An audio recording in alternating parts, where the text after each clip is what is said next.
परमात्मा प्राप्ति का परम साधन नाम है। हमें केवल एक नियम लेना है, निरंतर नाम जप करने का। मन की वृत्तियां ऐसी बन जाएं कि नाम जप के बिना हमें एक क्षण भी चैन न पड़े। तद्विस्मरणेन परम व्याकुलते, हर समय हर क्षण नाम जप। नाम भजन के कितने प्रकार हैं? नाम भजन के 3 प्रकार हैं, नाम जप, नाम कीर्तन, नाम स्मरण। 3 प्रकार से नाम का रसास्वादन किया जाता है, जप के द्वारा, स्मरण के द्वारा और कीर्तन के द्वारा। ये जप क्या है? प्रभु के जिस नाम में रुचि हो या जो नाम गुरुदेव ने दिया हो, उसी नाम की बार बार आवृत्ति करना, बार बार जपना, इसी को जप कहते हैं। तो जप कितने प्रकार का होता है? ये जप 3 प्रकार का होता है, साधारण जप, उपांशु जप और मानसिक जप। ये 10 गुना पूर्व से होता है। विधि विधान से यज्ञ याज्ञ जो किए जाते हैं, उनसे 10 गुना फल साधारण जप में है। साधारण जप से 1000 गुना फल उपांश में है और उपांश से लाख गुना फल मानसिक में है। मनुस्मृति में ऐसा वर्णन है। साधारण जप क्या है? जिसमें स्वर तो सुनाई दे पर वो कीर्तन नहीं है। जैसे राधा राधा राधा राधा राधा राधा राधा राधा राधा, ये कीर्तन नहीं है, ये साधारण जप है। इसे साधारण जप कहते हैं, जिसमें शब्द बाहर सुनाई दे। उपांशु जप क्या है? जिसमें जीभ और ओठ तो हिले पर शब्द बाहर न सुनाई दे। ये साधारण जप से 1000 गुना फल देने वाला है। ओठ बंद है, अंदर जीभ हिल रही, नाम या मंत्र चल रहा है। मंत्र उपांश से शुरू होता है। मंत्र 2 ही प्रकार जपा जाता है, उपांश और मानसिक। नाम 3 प्रकार से जप होता है, साधारण जिसे वाचिक कहते हैं, फिर उपांश और मानसिक। साधारण जप से उपांश 1000 गुना श्रेष्ठ है। वो जिह्वा चलती है, ओंठ बंद रहते हैं, शब्द बाहर नहीं सुनाई देता। मानसिक जप, जिसमें जीभ भी न हिले और न ओंठ हिले, केवल मन से मंत्र का जप करना। जैसे ऐसे शांत बैठे, कोई हरकत बाहर नहीं दिखाई दे रही और अंदर मंत्र चल रहा है, नाम जप चल रहा है। इसे मानस जप कहते हैं। सुना है श्वास के द्वारा नाम जप करने से जल्दी लाभ प्राप्त होता है। हाँ, श्वासा श्वासा नाम जपे दुविधा रहा न कोई। कोई भी श्वास खाली न जाए, उसमें नाम जप करे तो दुविधा अर्थात भगवत प्राप्ति में कोई संशय नहीं। प्रत्येक श्वास की गति की ओर लक्ष्य रखो। हर श्वास के आने जाने में श्वास के साथ नाम उच्चारण करो। अगर ऐसा नहीं बनता तो उपांशु के साथ श्वास जोड़ो, जिह्वा हिलाओ, नाम या मंत्र जप करो ओंठ बंद करके और श्वास के साथ। आरंभ में माला काउंटर जो आपको सुविधा पड़े वो ले लो और श्वास श्वास कई नाम कई मंत्र ऊपर खींचने पर छोड़ने पर श्वास प्रश्वास में जप करें।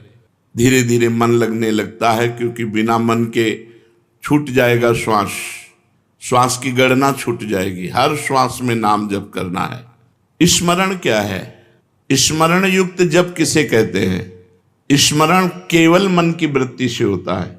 जिस जप में नाम लिखा जाता है, नाम साक्षात दिखाई देता है, सुनाई देता है, उसे स्मरण कहते हैं।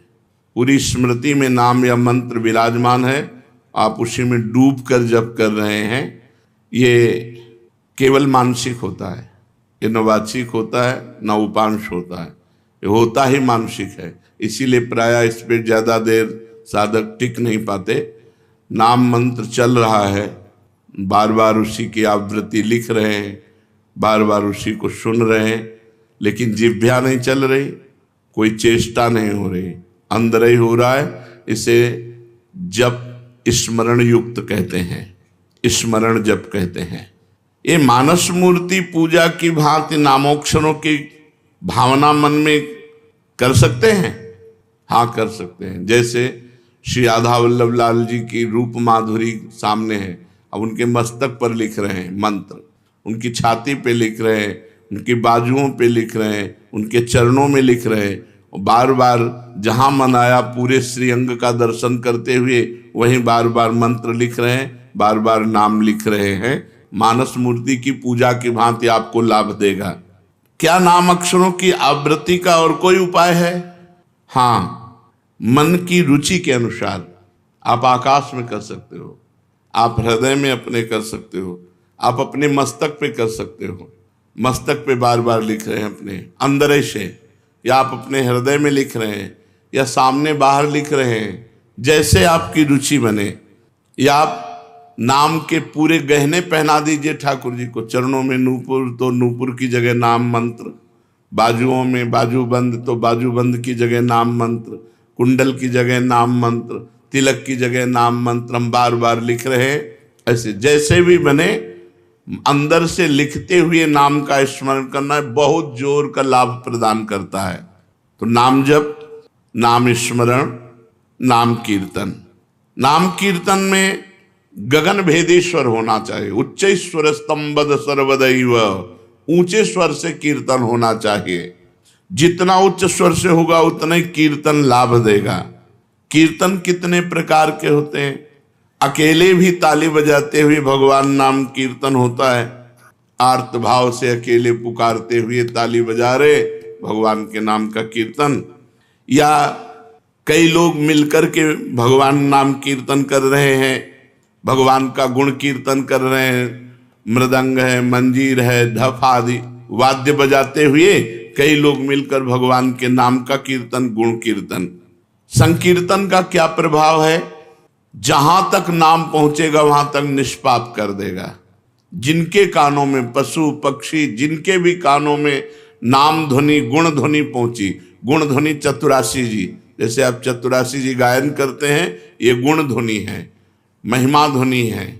नाम ध्वनि, नाम कीर्तन, राधा राधा राधा, ये जहां तक जिसके कानों में पहुंचेगी, पशु पक्षी चिड़िया सबके पाप को नष्ट कर देती है। इसीलिए इसे उच्च स्वर में गाया जाता है नाम कीर्तन। यहां तक कि जड़ वृक्ष भी पवित्र हो जाते हैं, वो जगह पवित्र हो जाती है जहां नाम कीर्तन होता है।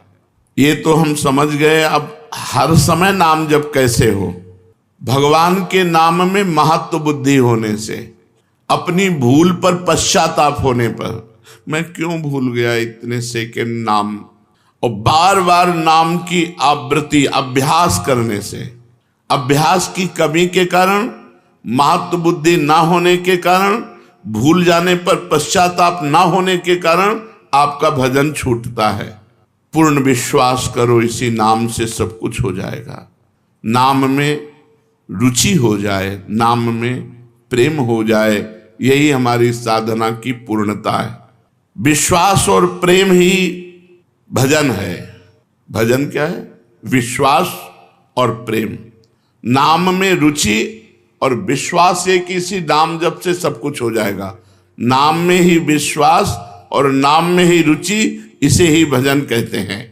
और भजन करते हुए भी यदि भजन में रुचि नहीं हो रही तो 10 नामापराधों में कोई एक अपराध बन रहा है, उससे बचना चाहिए। 10 नामापराध हैं, इनको कहीं लिख कर टांग दीजिए जिससे हर साधक एक बार दृष्टि तो पड़ी जाए बड़े बड़े अक्षरों में। पहला, संत पुरुषों की निंदा। ये बड़े बड़ों से बन जाता है। जिनको अपनी साधना का गर्व होता है उनसे जरूर बन जाता है अपराध। वो दूसरे को लघु समझते हैं, हे समझते हैं। और जहाँ साधना इस बात की है कि सबको अपना भगवान मानना है, वासुदेवा सर्वम, सबको भगवान मानना है। मैं सेवक सचराचर रूप स्वामी भगवंत, मैं सेवक हूँ, चराचर जगत मेरा भगवान है। लेकिन अपराध तभी बनता है जब अपने को बड़ा भजनानंदी, बड़ा साधक, बड़ा तपस्वी, बड़ा संत मान लेते हैं तो फिर अपराध बनने लगता है। या हम किसी संत में दोष दर्शन करते हैं तो अपराध बनने लगता है। देखो, एक संतों की स्थिति होती है, कुछ स्थितियां ऐसी संतों की होती जिनको देखकर आपको लगेगा ये पूरे संसारी हैं। लेकिन वो संसारी नहीं है, वो बड़े भागवतिक हैं। हम बाहरी स्थितियों से नहीं समझ सकते हैं। पूज्य स्वामी श्री अनंग बोधाश्रम स्वामी जी महाराज दिगंबर रहते, गंगा जी के किनारे 12 महीना कष्ट सहते, और जब वहाँ खेत करने वाले जो तरबूज की खेती, सब्जी की खेती गंगा किनारे करते हैं, वो जब आते तो उनके पीछे लग जाते हो, कहते सुनो थोड़ी तमाकू दे दो, थोड़ी तमाकू दे दो। जहाँ धर्म सम्राट कर पाते जी साष्टांग दंडवत जिनको करते थे, प्रभुदत्त ब्रह्मचारी जी भगवान मान के आराधना करते थे, वो महापुरुष वो कहते स्वामी जी तुम रोज मांगते हो, हम गरीब आदमी कहाँ से तुम्हें दें? अरे बोले थोड़ी दे दो यार। अब आप कैसे पहचानोगे कि किस कोटि का महापुरुष है? अगर आप उनकी इस चेष्टा को देखेंगे तो आपकी अश्रद्धा ना हो जाएगी, यार तमाकू, थोड़ी तमाकू के लिए इनके पीछे ढूंढ। और ऐसे महापुरुष के बड़े बड़े महापुरुष साक्षात चरणों में लौटते। संतों की बाहरी चेष्टाएं कुछ ऐसी हो सकती हैं जो हमारी समझ के परे हों, तो उन्हें केवल नमस्कार करें। पहला नामापराध है संतों की निंदा करना, सत्पुरुषों की निंदा करना। ये नियम ले ले, हमें किसी संत की निंदा नहीं करनी। और संत चाहे 1000 वर्ष से तपस्या कर रहे हो, चाहे आज दीक्षा लिया हो, शालिग्राम भगवान चाहे 100 वर्ष से सेवित हो, चाहे अभी विराजमान हो, वो बराबर होते हैं। जब पारस ने स्पर्श कर दिया तो चाहे 100 वर्ष पुराना सोना हो, चाहे अभी का सोना हो, वो तो सोना सोना ही है। ऐसे ही संत संत हैं, कभी किसी साधक के प्रति भावना नहीं तो कल का छोरा है, नहीं। वैसे भी सब में भगवान विराजमान है, संपूर्णतया भगवान ही सब, वासुदेवा सर्वम ही। तो फिर संत वेश है तो हमें नमन करना चाहिए, हमारे नेत्र सबको नमन करे। अगर किसी को छोटा मानते हैं तो दोष दर्शन हो जाएगा। सब में भगवान है। तृणादपि सुनीचेन तरोरुषैष्मणा। नाम जापक, नाम कीर्तन करने वाला कैसा होना चाहिए? तृणादपि सुनीचेन। क्यों? क्योंकि अगर ऐसा भाव नहीं तो निंदा किसी न किसी की करेगा, और नामापराध नाम में रुचि नहीं होने देगा, नाम जपने में बाधा पहुंचा देगा। इसलिए सबसे पहला है संत अपराध, भक्त अपराध। भक्तों की निंदा, संतों की अवहेलना ऐसा है कि बड़े से बड़े तप को एक क्षण में नष्ट कर दे। भक्तन निंदा अति बुरी भूल करे जिन कोय, किए सुकृत बहु जन्म के क्षण में डारे खोए। एक क्षण में बहुत जन्मों के पुण्य नष्ट हो जाएंगे, एक जन्म की कौन बात कहे। इसलिए डरो, भक्तन के अपराध से डरपत रहो। ध्रुवदास जी ने कहा है शांत। कोई आके गाली दे जाए, 1-2 थप्पड़ भी मार जाए तो राधे राधे। हमारे भगवान हमारी परीक्षा ले रहे हैं, हमारे भगवान आकर के हम पर कृपा कर रहे हैं, यही भाव रखो। तृणादपि सुनीचेन। मैं भी तो संत हूं? नहीं, मैं नीच हूं, मैं अधम हूं, और सब संत हैं, सब भगवान के स्वरूप हैं।